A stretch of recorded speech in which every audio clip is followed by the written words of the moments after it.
everyone, welcome back to the channel. Today I'm going to talk to you about the cost of living in Merida, Mexico. I belong to you. My toddler is currently in the shower. You can hear it in the background. I apologize, but we're in the middle of the pandemic. She's home with me all day long, and a shower is a great way to keep toddlers occupied so you can get things like YouTube videos recorded.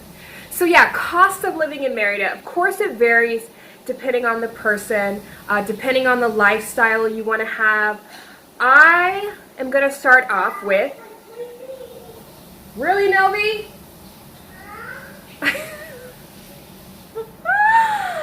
I'm going to talk to you about rent.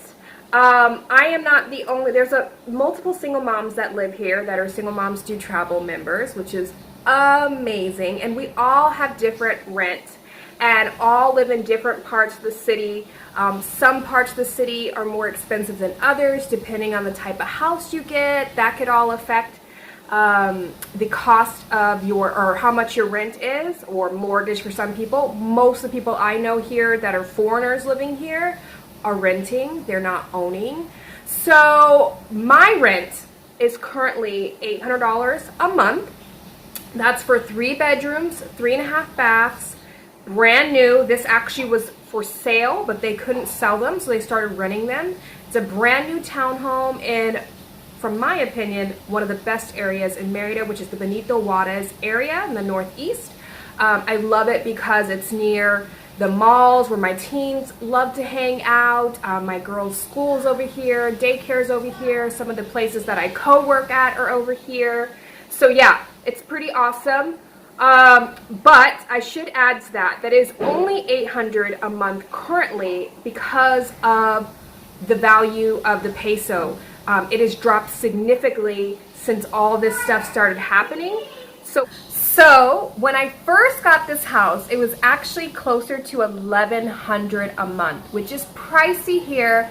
But I knew after closing down the SMDT house, which was about, I should say, for you guys that know, I had an SMDT house, which was like a single mom hostel, 8 bedrooms, 4 baths, in a Miguel Alemán neighborhood here in Merida, was $630 a month. But because it was old, and because here owners aren't necessarily required to repair things in the house, maybe like in the US where something breaks down, it's usually not the renter's responsibility.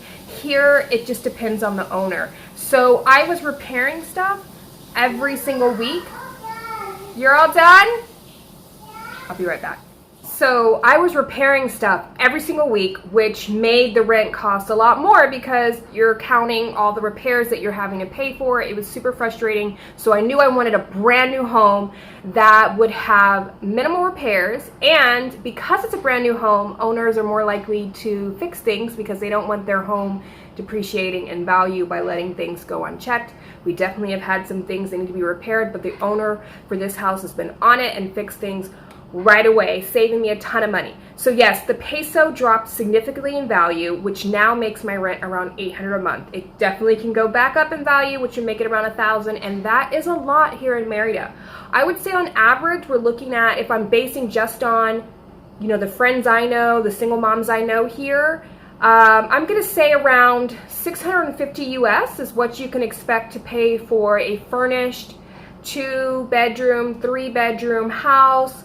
For 650, probably not a pool, bump it up to 800, and this is before the value dropped, the peso dropped, and you could probably get a pool in there too. So yeah, 650, 800, you're gonna get a nice place here in Merida, Mexico, which is awesome.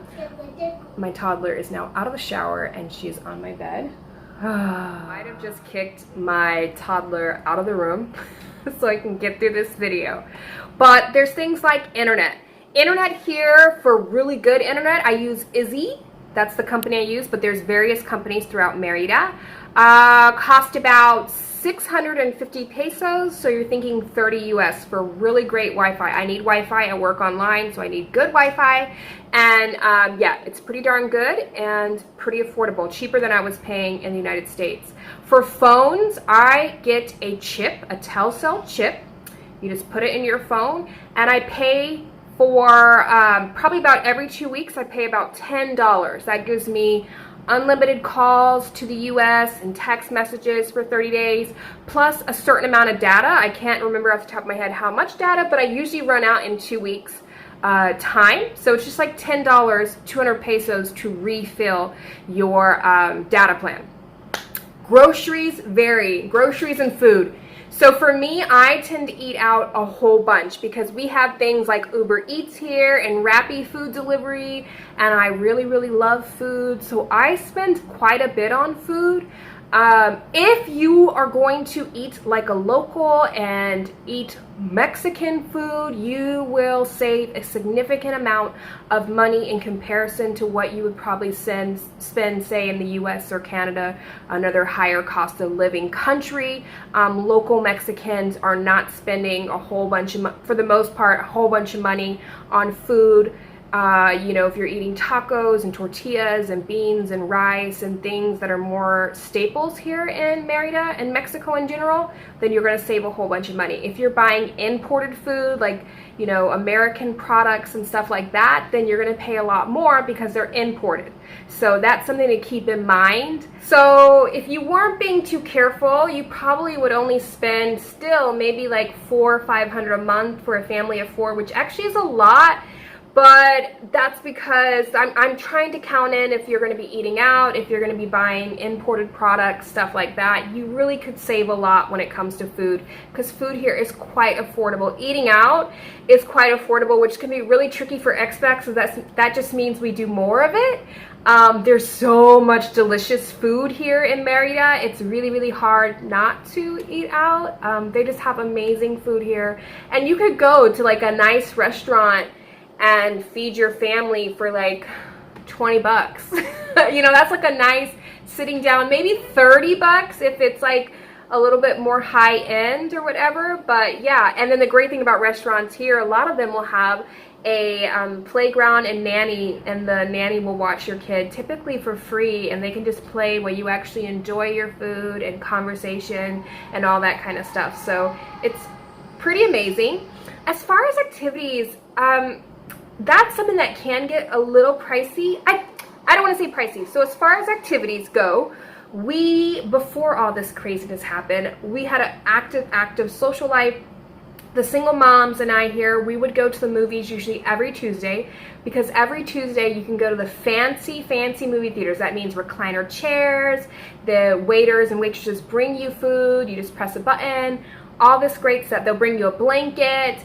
It only cost about $6 for 2 people because it's 2 for 1. So $12 for my family of 4 to go to a fancy smancy movie theater where I can order food and drinks and all this great stuff and a recliner chair. Of course, the food costs money too. So, and you'll probably spend like $15 or $20 for a family of 4 for the food because it's actually pricey, which actually isn't that pricey, but I'm just saying in terms of Mexico, that is pretty pricey.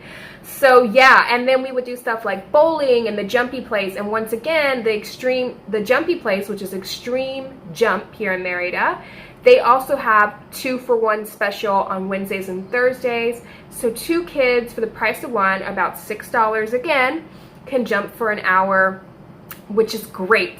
There's a lot of cheap things like going to the beach. You can go to the beach for like $4 for a family of 4. Actually, I think it's less than that. For round trip tickets, a 40-minute bus ride, air conditioned, go right out to the beach. The beach is free, or you can sit at one of the beachside restaurants, which costs some money. There's tons of plazas. People here love hanging out in the plaza, listening to music, which is free. The bowling alley, laser tag, malls, just walking around the malls, they're all like designed differently, architectural details. Cenotes are very affordable. Talk transportation. One of my favorite things about living in Merida, Mexico is I do not need a car. In the US, I had a car payment, and I had car insurance. And man, did I pay a whole bunch of money for all of that. Here, I can ride in Ubers and taxis. I typically only ride in Ubers or something called InDriver. Those are the two different rideshare apps. There's a few others, but those are my favorite. And I probably spend, right now, nothing, maybe $5 a month because we can't go anywhere. But prior to that, I probably did spend around 150 US a month, but that's us riding to daycare every day and the girls' schools and going to events and malls and going out co-working. Like, we weren't home a lot. We really enjoyed all the activities we were going, and 150 a month is a whole lot cheaper than what I was paying in the US, which probably was around $700 between my car payment and insurance, which is crazy now that I think of it. But hey, to each is their own. So yeah, the Ubers are nice. They're quick. It's great. I love using Uber. I love not having to drive because I space out a lot and I'm like in my own world. So it's nice to have somebody else drive me, and it's how we get groceries, everything. It's super easy. You can also walk. I mean, I live in the Northeast. It has less walkability, but still you really could walk if it's not in the middle of summer or starting like now in April, where it is freaking blazing hot here in Merida. I'm not even kidding. I'm not saying slightly hot. It is super, super intense, and it's probably the one downfall of Merida, Mexico. Blazing hot for like 4 or 5 months. Crazy. Medical and dental. It is super affordable to get great dental care here in Merida. Let me tell you this. My daughter just got braces, and it cost $250 for her to get braces, and then we pay $30 each time she needs to get them tightened, which is like once a month. Super affordable. My daughter that got her braces in the States, it cost us $5,000 to get braces. So there's your comparison there. As far as medical, I take my daughters typically to a private doctor here, and she costs about $30 per visit. So yeah, that's, for some people, is cheaper than their like co-payment they have to pay, even if they have insurance back in the US. So that's pretty awesome. And I've had emergency room. We've had to go to the emergency room once, and that cost $30, I think, for myself and $30 for my daughter. And then medication, as long as it's not like some crazy imported medication, it's usually really, really affordable. So that's not like $2 or $3. It just depends. You want to go to different pharmacies. The pharmacy that's called Similares, I think that's what it's called, has a lot cheaper medication than, say, the one at the hospital, which I found kind of crazy, but it's something that I've learned living here now for a year now. Housekeepers. Here I can actually afford to have an amazing housekeeper. She comes once a week, or did prior to the craziness, and she is 250 pesos, so that's about $10. She comes for 4 hours. I usually give her food, or she cooks up something for herself. She does all the floors, she sweeps, she cleans everything, the whole house, for $10. So yeah, I don't know if you could find a housekeeper like that back in the US, and that's just the going rate around here. I actually normally pay her around 400, but her rate is 250 pesos. I just like to give more. It's just me, but it's not necessary. And things like daycare. Daycare cost for me, for full-time daycare, that means 8 a.m. or 8:30 a.m. to 5 p.m. is $160 a month. This is at a private daycare, which is amazing. And my daughter, so school, private school varies here. The private school my girls were going to was about $90 per person. Awesome. It was a newer private schools. I do think they have some here that are like $300 or $400 per kid. And then actually Americans can go to public school here in Mexico, and I'm sure Canadians and other people, for free. So there's something you can check that out too, but it will be only in Spanish. That's something you want to take into account, and it will be based on how schools are run in Mexico. I wasn't a big fan of public school in the US. I'm not a big fan of public school in Mexico either, so we chose private with a mix of homeschooling, unschooling for us. I remember when I would like consider getting a house with a pool in the States. I don't remember when that was. It had to have been years ago, because I'm like, where could I have afforded a house with a pool in the States? But I think I had family members, like my grandma had a house with a pool, and they always talked about having to clean it and all the hard work that was. Well, here I have a pool guy that comes out once a week, and he costs $7 to keep my pool clean, to check like the pH balance and all that cool stuff. So yeah, that's the cost of that. And I'm sure if I got a gardener, which I used to have at the old house, a gardener, it would be again around $10 or so for them to come out and do all that stuff with your yard. Yeah, so medical care, once again, also, we have home doctors here, or house call doctors here. When I first visited Merida, Mexico, I got really sick, and so did my teenage daughter. So I actually had the doctor come make a house call, or at that time it was a hotel call.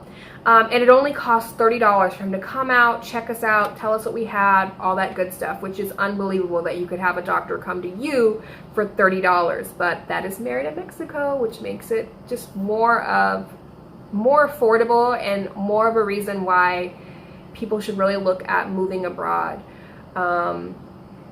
So yeah, moving abroad has so many benefits, not just the cost of living, but so many other things that I'm going to cover in future videos. But the cost of living is a big pull for a lot of people, because people, you know, back in the US at times are living paycheck to paycheck. They're struggling. They're working all the time just to pay for daycare, which is a huge thing.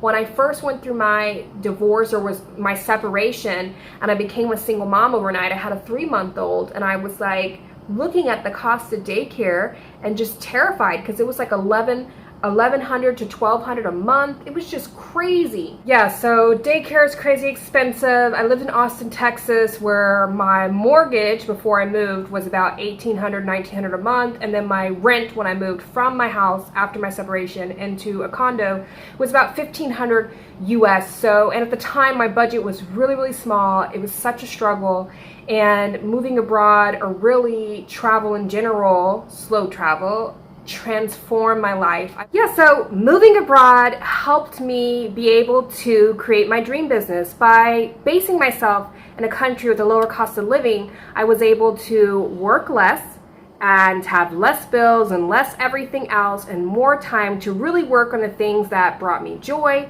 And by doing so, I was able to create the Inner Circle membership club, which is what I have going on right now. You can find out more details in the link below.